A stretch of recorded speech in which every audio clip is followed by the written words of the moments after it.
Vous êtes le sel de la terre, mais si le sel perd sa saveur, avec quoi la lui rendra-t-on? Il ne sert plus qu'à être jeté dehors, foulé aux pieds par les hommes. Vous êtes la lumière du monde. Une ville située sur une montagne ne peut être cachée, et on n'allume pas une lampe pour la mettre sous le boisseau, mais on la met sur le chandelier, et elle éclaire tous ceux qui sont dans la maison. Que votre lumière luise ainsi devant les hommes, afin qu'ils voient vos bonnes œuvres et qu'ils glorifient votre Père qui est dans les cieux.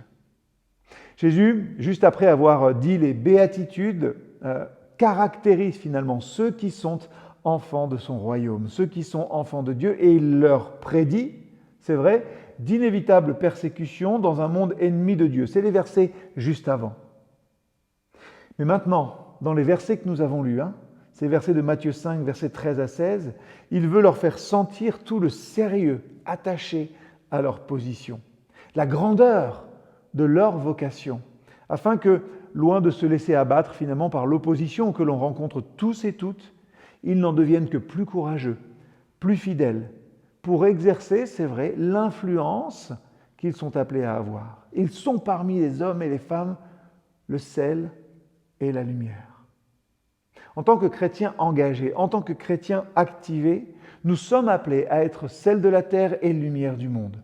Le sel, ça ajoute de la saveur et ça préserve ce qui l'entoure, tout comme notre foi et notre amour, ça va ensemble, apportent une saveur précieuse à la vie, à la nôtre, mais aussi à celle de ceux qui nous entourent. Ça préserve aussi les valeurs qui sont celles de Christ dans notre monde. Qu'il le veuille ou non, les valeurs de Christ ont imprégné notre monde.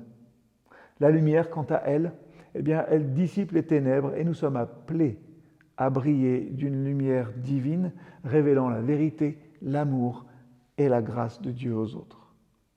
Rappelons-nous simplement que le sel doit garder sa saveur et que la lumière, c'est peut-être compliqué pour nous, elle doit briller constamment. Si le sel venait à perdre sa saveur, rien ne pourrait la lui rendre. C'est ce que dit le texte. Ça devient une matière inutile et sa destination est perdue. Quand on regarde au sens spirituel et au sens moral de cette pensée, elle est terrible. Jésus ne dit pas que ça arrivera à ses disciples, mais il en suppose la possibilité.